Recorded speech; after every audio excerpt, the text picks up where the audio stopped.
Stop बोलने वाली बहू। Stop that. अरे अरे अरे, आप लोग स्टॉप तो नहीं हो गए ना? लेकिन ये कहानी है इसी खेल की जो कभी हम बचपन में खेला करते थे। बैठी रहती है सारा दिन पत्थर की तरह। अरे पत्थर भी कभी कभी हिल लिया करता है। तू भी कभी कोई काम कर लिया कर बहू। मैं तो बहू नहीं भैंस ले आई हूँ। नीता सारा दिन घर का काम करती, कमर टूट जाती जब वो रात में बिस्तर में आराम करने के लिए लेटती। लेकिन मजाल है सास की, जो उसके काम की कभी झूठे मुंह भी तारीफ कर दे। हम लोग नसीब वाले हैं नीता बिटिया, जो तेरे जैसी बहू हम लोगों को मिली। पिताजी, यही आपका प्यार है जिसके कारण मैं इस घर में टिकी हुई हूँ। पर पता नहीं सासू माँ को मैं क्यों नहीं अच्छी लगती। अब तो 2 साल हो गए हैं शादी को। 2 साल में तू ये सवाल कर रही है? यहाँ मुझे 30 साल हो गए बिटिया। पता नहीं तेरी सास मुझे भी क्यों पसंद नहीं करती।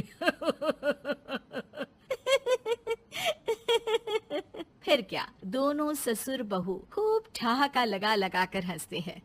अरे वाह जी वाह, क्या जमाना आ गया है। बहू को देखो कैसे ठहाके लगा लगा कर ससुर के साथ हंस रही है। अरे एक जमाना हमारा था, ससुर इस कमरे में तो मैं उस कमरे में, ससुर बरामदे में तो मैं छत में। और यहाँ देखो महारानी को, वो मेरी बेटी है। और पापा ने तुम्हें कभी नहीं कहा था कि तुम इधर उधर भागो। हाँ, सास को पति की बात पर गुस्सा आ जाता है। तभी उसकी नजर बहू पर पड़ती है जो सास और ससुर की बात पर हंस रही है। बहू को हंसता हुआ देख सास का पारा 7वें आसमान में चढ़ जाता है। अरे कल बुही तू क्यों हंसी? तुझे कौन सी चुड़ैल चिपट गई तो हंस रही है? हम मियाँ बीवी का ये चलता रहता है, ये ना सोच के बीच में फूट पड़वा दी। अरे जी जाइए बाजार से छाछ ले आइए, और तू जाकर किचन में बेसन घोल कर पकोड़े बना ले, कड़ी बनानी है तुझे। सास बहू और पति को ऑर्डर देकर वहाँ से निकल जाती है। पति बाजार की तरफ और बहू किचन की तरफ। सारा काम हो गया, अब बस आराम से टीवी देखूं। उधर सास, कढ़ी खाने का बिल्कुल मन नहीं था, लेकिन जब ये लड़की खी खी करके दांत दिखाती है तो गुस्सा आ जाता है। लगता है कि मुंह नोच लो इसका। तभी सास के कान में बहू के जोर जोर से हंसने की आवाज आती है। सास का पारा फिर 7वें आसमान में चला जाता है। सास कमरे में जाती है जहाँ बहू टीवी में सीरियल देख रही होती है।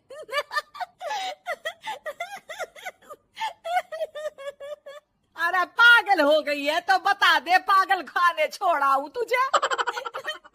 माँ जी, आइए ना, देखिए ना, आप भी ये सीन देखिए, कैसे बच्चे स्टॉप दैट खेल रहे हैं। इस खेल में ना जिसे स्टॉप दैट बोल दो उसे स्टॉप होना पड़ता है। हाँ हाँ, बहुत खेला है मैंने भी इसे बचपन में। कोई इतने भी पुराने लोग नहीं है हम। काश सासू माँ मैं भी ये खेल खेल पाती। सास को बहू की इस बात पर गुस्सा आ जाता है। यहाँ तो सारा घर फैला पड़ा है, रात के खाने की कोई तैयारी नहीं, और मैडम स्टॉप दैट खेलेंगी। हाँ, अरे चल जाकर छत धो। बेचारी बहू जो अभी तक टीवी पर ठहाका मार रही थी, झाड़ू लेकर छत पर पहुँच जाती है। खुले आसमान के नीचे बहू भगवान की तरफ देखकर कहती है, हे भगवान, ये तो बता दो कैसे मेरे अंदर भी कोई क्वालिटी आएगी जिसे देखो जब देखो कुछ न कुछ सुनाकर निकल जाता है। वो रोने लगती है, लेकिन करती भी तो क्या, भाग्य में जो लिखा है वो तो होगा ही। बहू पूरी छत साफ करके नीचे आती है जहाँ सास मजे से बैठकर टीवी देख रही होती है और जोर जोर से हंस रही होती है। टीवी में वही स्टॉप दैट वाला सीरियल चल रहा होता है। मासूम बहू फिर से टीवी देखने लग जाती है। कितना मजेदार गेम है। सास को फिर बहू पर गुस्सा आ जाता है। अरे उसे तो बहू के हंसने की आवाज ही चुभती है। तुझे स्टॉप दैट खेलने का बहुत मन कर रहा है ना? मुझे बोल स्टॉप दैट, अब बोल स्टॉप दैट, बोल बोल। नहीं नहीं माँ जी, कैसी बात कर रही हैं? अच्छा तो फिर हंस क्यों रही है? अरे दम में तो बोल के दिखाना मुझे स्टॉप दैट। बहू सास के जोर देने पर जोर से गुस्से से बोल देती है, स्टॉप दैट। लेकिन ये क्या, सास तो मानो किसी भूत की तरह जम जाती है। मन तो कर रहा है कि ओवर ही ना बोलूं, लेकिन ये मानेगी तो नहीं ना। तभी डोरबेल बजती है और बहू सास को ओवर बोलना भूलकर दरवाजे पर चली जाती है। अरे कमला, तू क्या करने आई है? भाभी जी काम पर रख लो ना, बहुत जरूरत है पैसों की। मैं जानती हूँ, पर मेरी सास नहीं मानेगी ना। अरे पता नहीं भाभी कैसी सास है आपकी, इतना काम तो मैं 4 घर का नहीं करती जितना वो आपसे एक घर में करवा लेती है। बहू काम वाली से खड़े होकर तकरीबन आधे घंटे बात करती है और उसे विदा कर जैसे ही घर के अंदर आती है तो देखती है कि सास वैसी की वैसी ही खड़ी है। स्टॉप दैट, ये जो कह कर गई थी वो। अरे हाय, ये सासू माँ को क्या हो गया? अब ओवर बोलूंगी तो मेरी तो जान ही निकाल देगी। क्या करूँ मैं? बहू उनका हाथ पकड़कर बेड पर लिटा देती है और फिर कहती है, ओवर। क्या मेरे सर पर खड़ी रहेगी अब? क्या मैं आराम भी ना करूं? जा यहाँ से, बोला है ना कमरे में आया मत कर। जब देखो कमरे में घुसी रहती है, अलमारी को घुरती रहती है। अरे कुछ नहीं देने वाली, ज्यादा वहम में मत रहना, समझी? माफ करिएगा, मैं आपको कुछ बोलती नहीं हूँ। इसका मतलब ये तो नहीं है ना कि आप कुछ भी बोलती रहेंगी।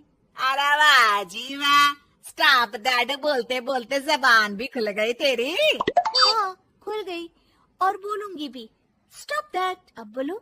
लेकिन ये क्या? जैसे ही बहू ने बोला स्टॉप दैट, सास हो गई स्टॉप। हे भगवान, ये क्या हो रहा है सासू माँ? लेकिन बेचारी सास स्टॉप दैट में तो बोलती बंद हो गई उनकी। वाह जी वाह, लग रहा है कि अब सारा खेल मेरे हाथ में आ गया। बहू अब सास से स्टॉप दैट बोलकर कभी खाना बनवा लेती तो कभी घर साफ करवा लेती। अरे पता नहीं, मैं आजकल थकी थकी सी क्यों रहती हूँ। बीपी भी हाई रहता है, मन करता है सोई रहूं। और मैं डॉक्टर को लेकर आता हूँ। ये काम बहुत कर रही हैं, उम्र नहीं है आपकी इतना काम करने की। और ज्यादा काम किया तो काम तो मैं इतना कराऊंगी कि बस नाम की जिंदा रहेगी। बहुत जबान टपट टपट चलती है ना इनकी। ससुर जी समझ ही नहीं पाते कि क्यों उसकी बीवी की तबीयत खराब हो रही है। बहू शीशे के सामने कहती है, सारा काम हो रहा है, मजा ही आ गया। स्टॉप दैट होकर उनको पता ही नहीं चलता कि वो क्या कर रही हैं। अब तो जो चाहे जब चाहे सारा काम इन्हीं से करवाऊंगी। ये मेरा कमाल, क्या बोलती हूँ मैं? Stop that. बस जैसे ही बहू शीशे के सामने ये शब्द बोलती है, भूत बन जाती है।